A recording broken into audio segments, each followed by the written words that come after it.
There are times when some of the folks in our arena summarize an issue or a tactic that the other side uses so brilliantly and so well that it's something that we all really need to learn, because once you see the way they operate, you can recognize it in multiple different things, and it can help you to understand where we are in their process, and figure out how to respond to that effectively. It can because if you're responding to their step one and they're already on step three, you've already lost. You need to understand where they are and where the world is, in order to stop their progress and maybe turn things around. And I saw the list in an article from the great and wonderful Ace, and he got it from, where did he first get it, Fishy? Baseball Crank. Okay. Baseballcrank.com. And this is a great progression. I want people to plug in to the blanks here the words abortion or gay marriage, okay? As I read through these, whatever it is that I'm reading, you use that one of those two to really illustrate this for yourself. And this article, by the way, goes back to 2007. This is nothing new. This is something that has been really recognized for a long time. We just keep seeing the pattern over and over because this is what works for the left. Step one of the 7 stages of liberal legal activism. Step one, it's a free country.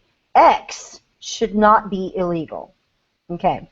Step two, the Constitution prohibits X from being made illegal. The word penumbra comes to mind. Step three, if the Constitution protects a right to X, how can it be immoral? Anyone who disagrees is a bigot. Step four, if X is a constitutional right, how can we deny it to the poor? Taxpayer money must be given to people to get X. Step five, the Constitution requires taxpayer money be given to people to get X. Can anyone say Commerce Clause and things like that? Step six, people who refuse to participate in X are criminals. And step seven, people who publicly disagree with X are criminals. Just soak that up for a second and read that through abortion or gay marriage in terms of the issues that we're having on the table right now, and see if it doesn't fit exactly the same pattern. And this is how the left changes the culture. We see there are multiple issues right now where, if you look at public polling is on the side of conservatives. The public agrees with us that a business should be able to refuse to participate in an event with which they disagree.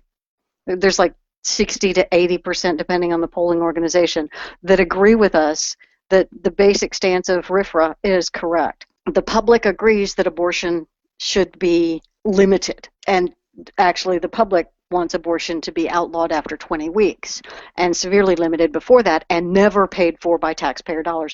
This is what the public wants.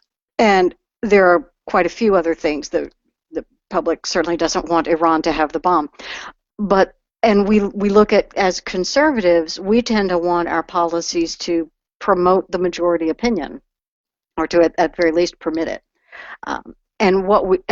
And our policies tend to be developed around reflecting, and our political environment follows what public opinion is.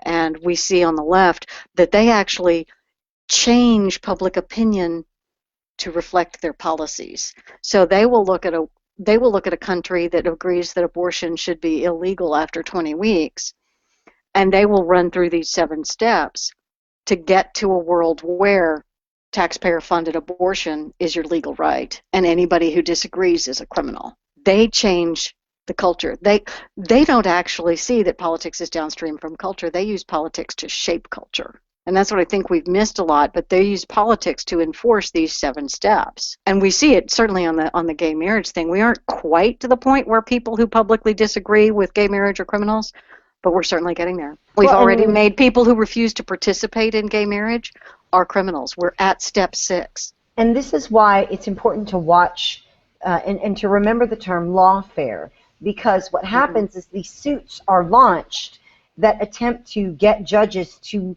declare X not only legal but mandatory eventually. And so it becomes a very slow process through the legal system, which then informs the political system, which, as they're building that cultural thing on the back end, it all collides together to make this one thing, to where they get in perpetuity what they want, irrevocable and immutable. You know, you're not going to be perfect. Don't kill yourself. Don't think yourself right out of your game. But you got to think a little bit, okay, if I say this, how are they going to use it? How's that going to be used? And in this case, had they simply refined their message, focused it, it would have been, and I think they could still recover, don't get me wrong, but it would have been effective right off the bat. Then they blew it.